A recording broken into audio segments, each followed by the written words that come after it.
Outlander fans, prepare yourselves for the most shocking revelation yet. Could Faith, Jamie and Claire's lost daughter, really be alive? The weight of her loss has haunted them for years, and a mysterious letter sparks a dangerous journey into the past. As they dig deeper, dark secrets and dangerous enemies threaten everything they hold dear.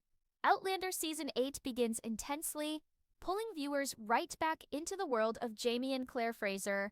This time, things feel different. The opening scene immediately dives into the emotional complexity fans expect, giving us a familiar glimpse into the lives of the beloved characters. This season, everything is about to change, and it starts with a single letter. The letter arrives at Fraser's Ridge unexpectedly. It's unsigned and written in unfamiliar handwriting. It contains just 6 chilling words. "She's waiting for you." At first, Claire thinks it's a cruel prank, a twist of fate, or perhaps a sick joke played by someone who knows about her grief. For years, she and Jamie have carried the heavy weight of their daughter Faith's death, a loss that has defined so much of their existence. The loss of Faith, their firstborn daughter, has haunted them both relentlessly, leaving deep emotional scars that never truly heal. Claire, who always tries to approach life with reason and logic, finds her mind racing at the arrival of the letter. Her first instinct is to dismiss it. It must be a mistake. Or worse, someone toying with her emotions, exploiting her vulnerability. Jamie's reaction is different. As soon as he sees the letter, something changes in him. He remembers a conversation from years ago, one he had buried under layers of grief and time. It was a conversation he never truly understood. Could it be possible? Could Faith have survived after all these years? His guilt over not being there for Claire when Faith died weighs heavily on him. He's always blamed himself for leaving Claire alone in that devastating moment. But now, with this letter, a tiny sliver of hope emerges. What if their daughter had never really died? Could Faith truly be alive? This glimmer of hope is enough to pull Jamie and Claire into a journey neither of them were prepared for. Jamie, usually the more cautious one, feels his heart race with a mix of disbelief and wonder. Could the impossible truly be possible?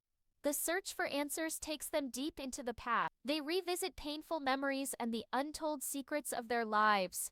But they soon realize this journey will not be easy. It is only the beginning of a much larger, more dangerous path. A path that leads them straight into the heart of secrets that have been buried for years. Claire, ever the logical one, begins to question everything. Her rational mind tells her that Faith is gone, that no miracle could reverse the reality they have lived with for so long. But there is another part of her, the part that has witnessed the impossible time and again, that refuses to let go of the thought that Faith might still be out there.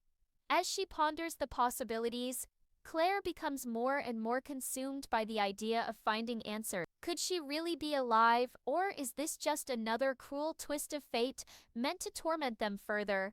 The first step of their search brings them face to face with an old acquaintance, someone who has been connected to their lives for years. In Season 7, Francesca had dropped a cryptic mention of Faith, causing Claire to wonder if there was more to the story than she had ever realized. Now, Claire confronts her, demanding answers. But Francesca is evasive, carefully choosing her words and refusing to provide any real details. She warns Claire that some things are better left in the past, that some truths are better left buried. But Claire won't let it go, not this time. If there is even the smallest chance that Faith is out there, whether in this time or another, Claire must know the truth. There is no turning back now. As Claire presses Francesca for more information, she realizes she's getting closer to something. But she doesn't know what. Francesca's cryptic responses hint at something much deeper, something dangerous. Every answer only leads to more questions. As they dig into the past, Claire and Jamie soon realize they've uncovered a dangerous web of secrets that stretches much further than they ever anticipated.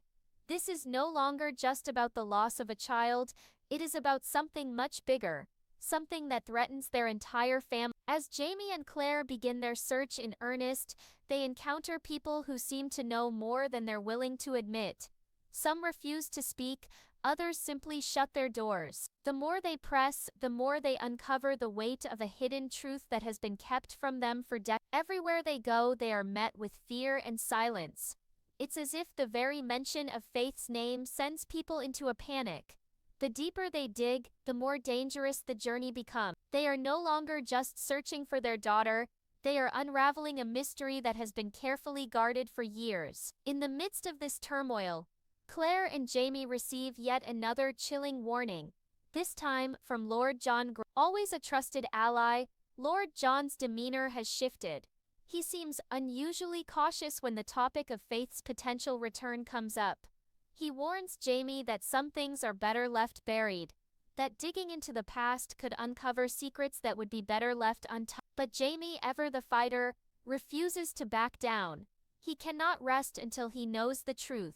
And so the search for Faith continues, even as the stakes grow higher and the dangers become more real. But what neither Jamie nor Claire realize is just how dangerous this search will become. With every step they take into the past, they unknowingly awaken forces that have been lying dormant, waiting for this very moment. Forces that have their own reasons for keeping the truth bare, and they will stop at nothing to make sure Jamie and Claire don't uncover what's been hidden for so long. As the search for Faith intensifies, Claire and Jamie's journey takes them deeper into the shadowy corners of their past, revealing new layers of mystery that neither of them could have anticipated. The letter that started it all now feels like a distant memory, overshadowed by the increasingly dangerous path they are walking. Every step forward seems to uncover more secrets that have been carefully hidden by people they once trusted. The first real breakthrough comes when they learn of an old acquaintance, a man named Corwin Montgomery. His name had come up in whispers among the locals, and Claire's curiosity is piqued. Corwin had been a close ally of Jamie during the early days of the American Revolution, a man who had helped them in numerous ways. But now, as they dig into his past, they realize that his association with the Frasers isn't as simple as they once thought. Corwin seems to know more about the disappearance of Faith than anyone has let on, and it's clear that he's been involved in far darker dealings than anyone suspected. Jamie and Claire travel to Corwin's estate, a sprawling mansion on the outskirts of a small town. It's a cold, imposing structure, its walls steeped in history and secrets. As they arrive, they are met by an air of tension that is impossible to ignore. Corwin's servants are unusually quiet, and the few townsfolk they encounter speak in hushed tones when they mention his name. There's an unease in the air, as though Corwin is a man who commands both respect and fear. Inside, Corwin greets them with a mixture of warmth and suspicion, as if he's been expecting them all along. His demeanor is calculated, almost too polished, and it's clear that he's playing a game. But the rules are unclear. Jamie tries to strike up a conversation about Faith, but Corwin deflects the topic with skill. He leads them in circles with vague references to old memories and unfinished business. It's clear that Corwin knows something, but getting him to reveal the truth is like pulling teeth. The deeper Jamie and Claire press, the more elusive Corwin becomes. At times, he almost seems to enjoy the cat-and-mouse nature of their interactions, as though testing their patience and resolve. But Corwin's facade begins to crack when Claire makes an unexpected discovery. While exploring the mansion, she stumbles upon a hidden room tucked away behind a false wall in one of the corridors. The room is dusty and filled with old books, documents, and artifacts from a time long past. As Claire sifts through the papers, she finds something that takes her breath away, a journal belonging to none other than Faith herself. The pages are filled with cryptic entries, written in a hand that unmistakably matches the writing on the letter they received. The journal reveals a shocking truth. Faith had survived the tragedy they believed had taken her life, but the circumstances of her survival are far more complicated than Claire could have ever imagined. The journal speaks of a secret society, a shadowy group that has been operating in the background for centuries, manipulating events and people to further their own mysterious goals. Faith had been taken by this group, not by accident, but because she was part of something much larger, something that even Jamie and Claire hadn't fully understood. The journal details Faith's captivity, her eventual escape, and her desperate search for her family, but it also speaks of a warning. The society that took her is not done with her yet. They are watching, waiting for the right moment to strike. When Claire confronts Corwin with the journal, his reaction is telling. His cool exterior crumbles for a brief moment, and it's clear that he knows more than he's letting on. But before he can say anything further, the tension in the room escalates. The atmosphere becomes thick with an unspoken danger, and both Claire and Jamie realize that they are not the only ones interested in the journal. Someone else is watching them, and they are closer than they think. A sudden knock at the door interrupts the moment. When Jamie opens it, he is met by a group of armed men who quickly overpower him. Before Claire can react, she is also taken by surprise and restrained. It's clear that Corwin's hospitality was a ruse, and now they are caught in a trap. The men work quickly, dragging the Frasers away from the mansion and toward a waiting carriage, all while keeping them bound and gagged. It's a terrifying moment of realization. The shadows they have been chasing are much larger and more dangerous than they could have anticipated. As they are transported to an undisclosed location, Jamie and Claire's minds race with questions. Why are they after them? And what does Corwin know about Faith's disappearance that he's not telling them? The Frasers are thrown into separate cells, each isolated from the other. It's a terrifying experience for both of them, but their connection remains unbreakable, even though they are apart. They find comfort in the knowledge that they are still together in spirit, still fighting for the same cause. While trapped in their respective cells, Claire is confronted by a figure she hadn't expected to see again. Francesca, the woman who had been so elusive in the past, now stands before her. But this time, she isn't hiding behind cryptic words. There's something different about her, a vulnerability that wasn't there before. She admits that she's been working with the group that has taken them captive, but she claims she has no choice in the matter. The society that has been pulling the strings for so long is ruthless, and those who oppose it are silenced in the most brutal ways. Francesca reveals that Faith's survival was never a coincidence. It wasn't simply about saving her. It was about using her for something much larger. Faith was born into a lineage of power, a bloodline that held the key to a dangerous secret, one that could change the course of history.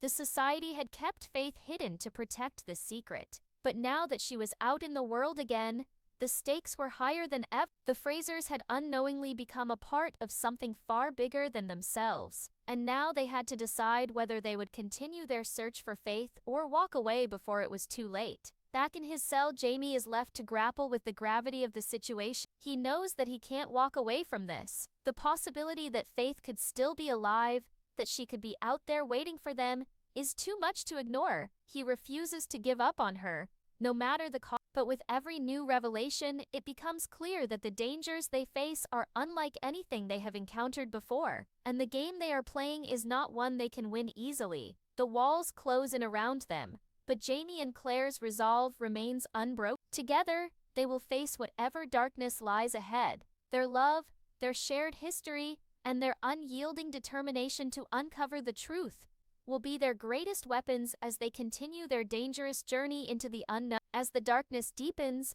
the Frasers' path becomes even more perilous. Bound and separated, Jamie and Claire are each left to wrestle with their own demons. Though their minds are consumed by the same thoughts, Faith, the journal, Corwin, and most importantly the society that has manipulated their lives in ways they had never before imagined, their bodies may be confined to prison cells, but their hearts and minds are free, still clinging to the belief that they can break through the web of lies that has surrounded them for so long. Inside her prison cell, Claire feels a growing sense of dread, not just for herself, but for the future. The weight of the situation presses on her chest, but it's not fear that fuels her. It's determination. The more she learns, the clearer it becomes that she cannot let this go. She has to know what happened to, and she will stop at nothing to uncover the truth. No matter how many dangers lie in her way, she is interrupted in her thoughts when Francesca appears again, this time with an expression more solemn than before. It's clear that something has shifted, but Claire isn't sure whether to trust this new change in the woman's demeanor. There's still an air of secrecy about her, but Francesca's eyes betray something else, a certain understanding of the peril they are in. It seems as though the cage she too is trapped in is slowly closing in on her. And Claire is not the only one who wants out. Please, Francesca begins, her voice low, almost whispering, you need to listen to me. There is much more at stake here than you realize. The society are not simply interested in Faith, They are interested in the bloodline she represents, the power it holds. Claire's mind races. A bloodline. The phrase echoes through her. It pulls together the cryptic messages and warnings she has received since this journey began. Faith wasn't just another missing child, she was a key, a piece of a much larger puzzle. The truth is, Francesca continues, Faith's survival wasn't a mere accident. Her life was meant to be spared for a reason. The society believes that she is the heir to an ancient legacy, one that predates even the revolution. There are rituals, prophecies, things that no one dares to speak of openly. Claire, her heart pounding, asks, what kind of rituals, and why would they involve my daughter? Francesca hesitates before answering, her gaze flickering to the guard standing just outside the door, ensuring no one escapes. I'm not supposed to tell you this, but you deserve to know. The society believes that the bloodline your daughter belongs to is the key to unlocking an unimaginable power, a power that could reshape the very world we live in. You've heard of the ancient relics, haven't you? The ones that have been hidden away for centuries. They are connected to this bloodline. If the wrong person gets control of them, they will have the power to overthrow kings, topple nations. The fate of humanity could be at stake. Claire listens intently, her mind racing to process everything. She had always known that Faith was special, that her daughter's existence carried some kind of weight, but she had never imagined it could be something like this. She wanted to push further, to demand more answers. But the walls are closing in faster than she can ask questions. Francesca looks over her shoulder again, her face pale as though she is being watched, then lowers her voice even further. If they find Faith, she says,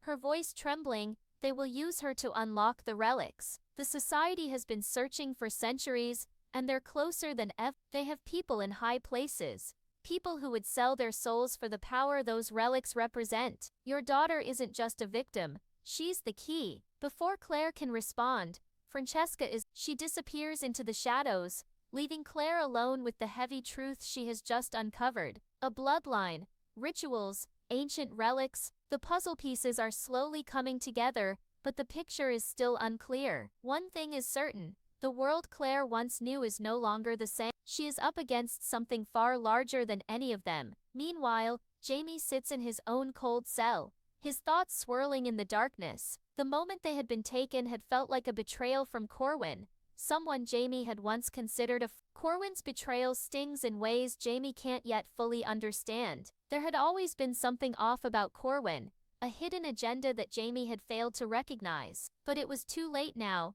The old alliances and loyalties were now shattered, and in their place stood a terrifying unknown. Still, there's one thing that Jamie knows for sure. The moment they get out of here, Corwin is going to pay, and whatever it takes, Jamie will find his daughter. The guards finally open the door to Jamie's cell, dragging him from the shadows into the harsh light of a small, sparse room. He's shackled, but his mind is sharp focused. The shadows may close in on him, but Jamie's resilience is a force all its own. You're awake, a voice says from the corner of the room. Jamie looks up to find Corwin standing there, leaning casually against the wall, a smug smile on his lips. You were always too curious for your own good, Jamie, Corwin muses, his tone dripping with amusement. I had hoped that by now you would have learned to mind your own business, but clearly, you can't resist the lure of mystery. Jamie's heart skips a beat at Corwin's words. What's happened to Faith?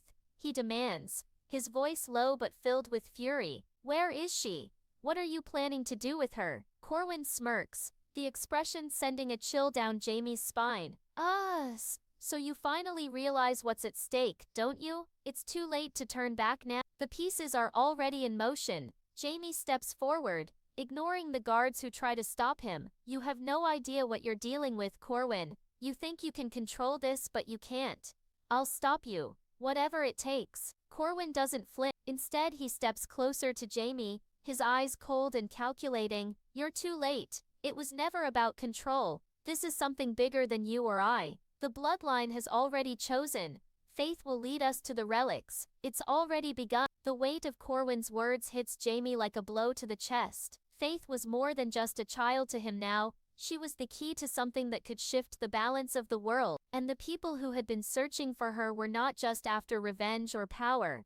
They were after something much darker. As the guards lead Jamie away once more, he knows the battle is far from over. His heart burns with the need to protect his family. But now the fight has expanded beyond personal vengeance. It's a fight for the fate of the world, a fight that he and Claire will face together. The silence in the prison cell is deafening. Time seems to stretch, a cruel loop of fleeting moments that only deepen the sense of dread hanging in the air. Claire's thoughts swirl around the truth she has uncovered, her mind struggling to make sense of it all. She grips the cold stone walls for support, her fingers tingling from the chill, but there's nothing cold about the fury inside her. Faith isn't just missing, she's part of something much larger than Claire had imagined, a bloodline, relics, and a society willing to destroy everything for power. Claire's stomach twists. It had been Corwin's betrayal that set everything into motion. She still can't wrap her head around the fact that the person she had trusted the most was now standing on the opposite side, orchestrating the unraveling of their lives. And yet, despite the horror of it all, Claire is more determined than ever. She will not let her daughter become a pawn in some ancient game. Claire's thoughts are interrupted when Francesca returns, this time with a subtle urgency in her eyes. She steps forward cautiously, as if every move could be a risk, and yet there's an underlying resolve in her demeanor. It's clear that Francesca is no longer just an observer. She's part of this fight, whether she likes it or not. Claire, Francesca whispers, leaning in closer, I need to tell you something else. Something that Corwin doesn't want you to know. Claire's heart skips a beat. What is? Francesca looks over her shoulder to make sure no one is listening, then speaks quickly, her voice barely above a whisper. You aren't the only one in danger. There's more to the bloodline than there's another heir, one that the society has been searching for even longer than they've been looking for her. Claire's mind reels. Another heir, but I thought Faith was. Francesca interrupts. She's not the only. The society knows that if they can find both heirs,